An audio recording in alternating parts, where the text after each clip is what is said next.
بسم الله الرحمن الرحيم، والصلاة والسلام على سيدنا محمد صلى الله عليه وسلم وعلى آله وصحبه أجمعين. ازيكم يا حبايبي؟ عاملين ايه؟ يا رب تكونوا بخير. النهاردة إن شاء الله هنعمل أكلة اقتصادية، وأكلة جميلة وتفتح النفس، ويعني أكلة من الآخر يعني. ودايما بنحب دايما نشتريها من بره، بس إن شاء الله لما نعملها في البيت هتفرق كتير خالص عن بره يعني. هنعمل النهاردة إن شاء الله الكشري المصري بكل أسراره وتكاته، وألذ وأطعم 100 مرة من بره. وطبعا نضيف، ويعني كل حاجة معمولة بنظافة ومعمولة بإتقان. يعني طبعا أكل البيت طبعا لا يعلى عليه. هنعمل معاه الدقة، وهنعمل معاه الحمص، وهنعمل البصل المحمر الجميل، وهنعمل شطة الزيت، وهنعمل طبعا الصلصة بتاعته الجميلة. وهنعمل معاه طبعا بقى طبق شيبسي كده. تعالوا نشوف ان شاء الله هنعمله ازاي. الاول هنجيب حلة على النار. هنعمل الاول النهارده هنعمل الاول هنبدأ بالصلصة.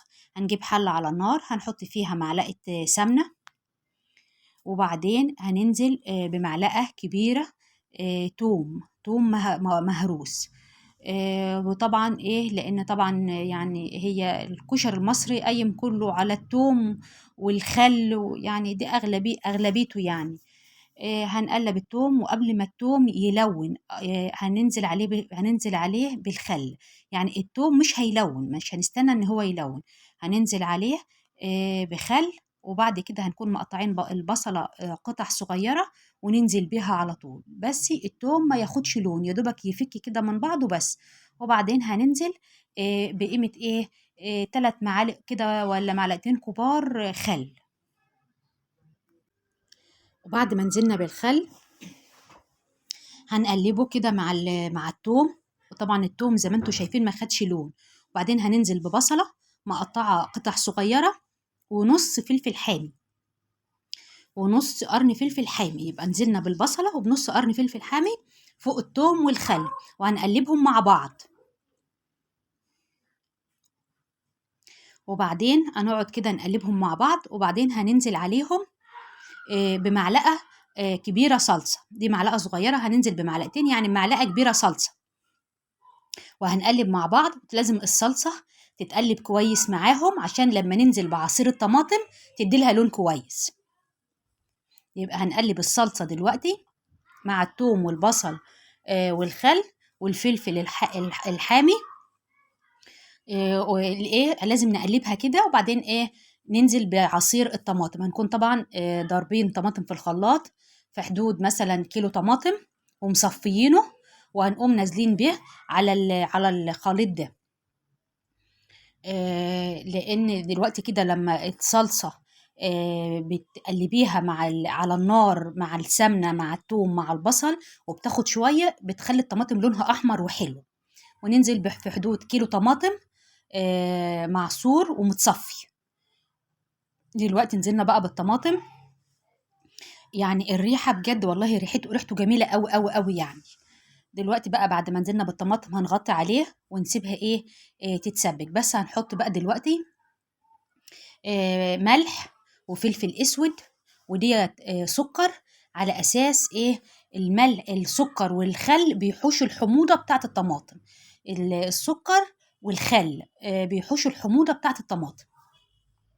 دلوقتي بقى هنسيبهم تتسبك براحتها. وهنجيب دلوقتي الحمص بعد ما نقعناه ساعتين.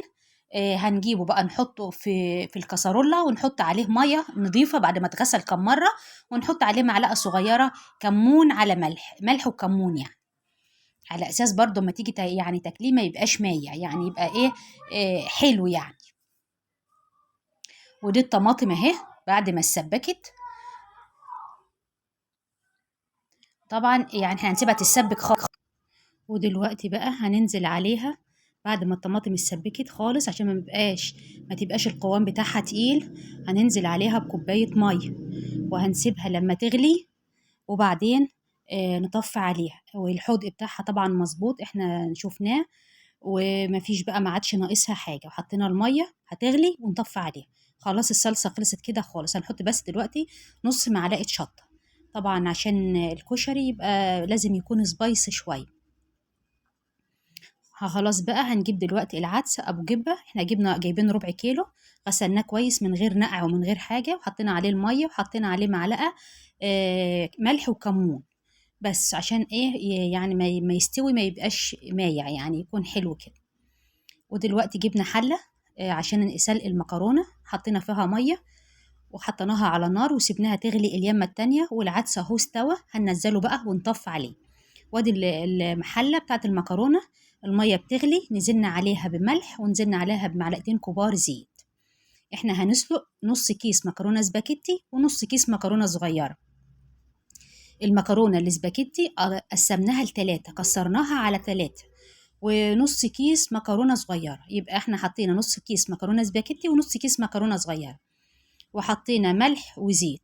بعد ما بتحطيها في المية اللي بتغلي بتسيبيها من 7 ل8 دقايق، مش أكتر من كده، وبعدين تطفي عليها وتصفيها في المصفى. بس كده خلاص، هي المكرونة استوت. هننزلها بقى، وبعد ما نزلناها وصفناها حطيناها في المصفى وسيبناها تصفي ميتها.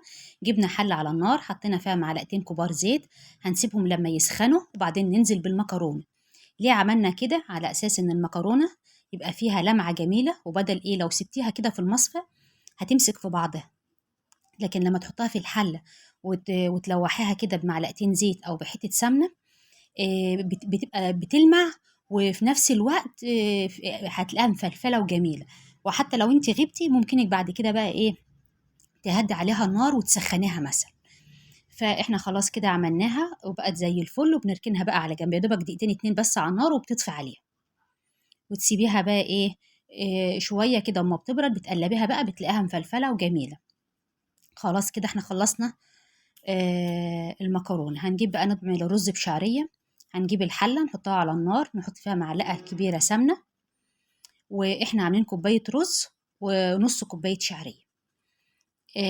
الكوباية الرز ونص كوباية شعرية هنحط لهم مية بتغلي، كوباية ونص مية على النار، نسخنهم على أساس لما تخلصي تزودي الرز بالشعرية تزوديه مية بتغلي، ما تزودهوش مية باردة أو مية من الحنفية.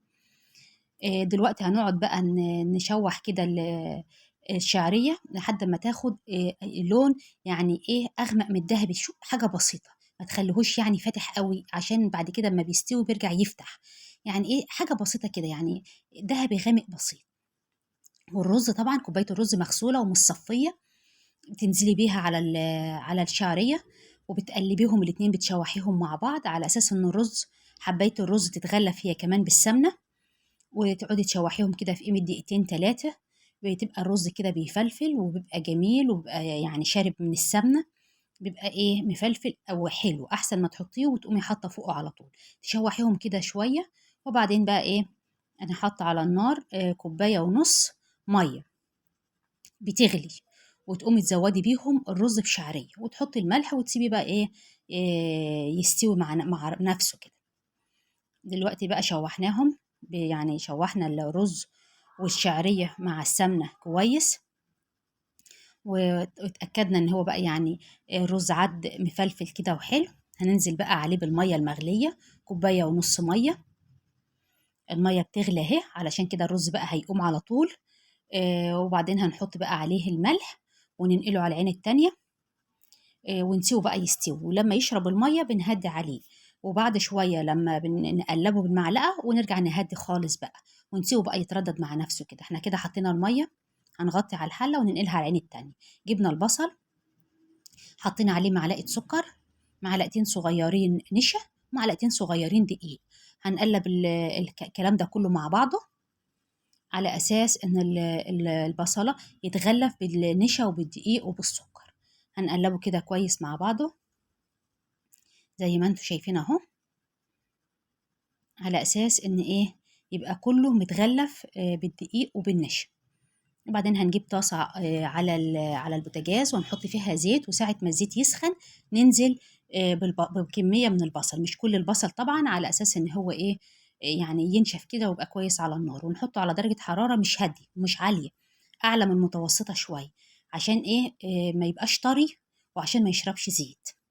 دلوقتي هو احمر اهو، هنطلعه بقى في الطبق.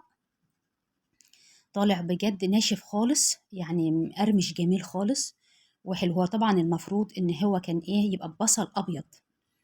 البصل الاحمر بيبقى مسكر شويه، البصل الابيض بيبقى ناشف، وبعدين بيبقى اجمل يعني، وبيبقى لونه فاتح وحلو. هننزل ببقيه كميه البصل، هننزل اهو ببقيه كميه البصل، وبرده هنقلبه لحد لما ياخد لون، وبعدين هنخرجه. يبقى احنا كده خلصنا ايه، كميه البصل. البصل احمر معانا، هنخرجه على البصل اللي كان في الطبق، وكده احنا خلصنا ايه، كميه البصل. آه خلاص بقى كده هنعمل دلوقتي ايه، شطة الزيت اللي هي بيبقى يجي مع الكشري شطة، وحاجة اسمها شطة الزيت. بتحطي معلقتين كبار زيت، وبعدين تنزلي عليهم بمعلقة شطة. الشطة دي شطة الزيت ديت بتبقى غير الشطة بتبقى يعني يعني حامية بس مش قوي، دي بتبقى حامية قوي. نزلنا بقى بمعلقة شطة في قلب الزيت، وهنخليها كده إيه على النار كده تغلي مع بعضها، يعني حاجة بسيطة. وبعدين نجيب معلقتين كبار من الصلصة بتاعة الكشري. هننزل اهي بمعلقتين كبار من صلصة الكشري. طبعا الصلصة متبلة يعني جاهزة على الأكل على طول. تنزلي بقى بمعلقتين كبار من صلصة الكشري، وتقلبيه مع بعض، قلبي كله مع بعضه، وتسيبوهم بقى على النار إيه ياخدوا ويدوا مع بعضهم كده لمدة دقيقة كده ولا حاجة. وتبقى كده شطة الزيت دي خلصت بقى، ما عادش في حاجة يعني، خلاص هي خلصت اهي. تغلي بس حاجة بسيطة، وبعدين نشوف بقى هنعمل ايه تاني. خلاص هي كده خلصت، هنطفي النار ونحطها في البولة ونركنها على جنب. دي بتبقى حامية قوي يا جماعة، يعني اللي ياخد منها ياخد حاجة بسيطة أو بحساب لحد لما يشوف يعني. وبعدين بقى هنعمل ايه دلوقتي، هنعمل الدقة. الدقة ممكن نعملها في الهون، بس أنا بفضل أعملها في الخلاط أحسن. دلوقتي احنا هنجيب في حدود مثلا ايه 10 فصوص توم مقطعينهم، ونص فلفلاية حامية أو حارة، وننزل عليهم بنص كوباية خل، وهننزل بنص كوباية خل، وعصير ليمونتين كبار.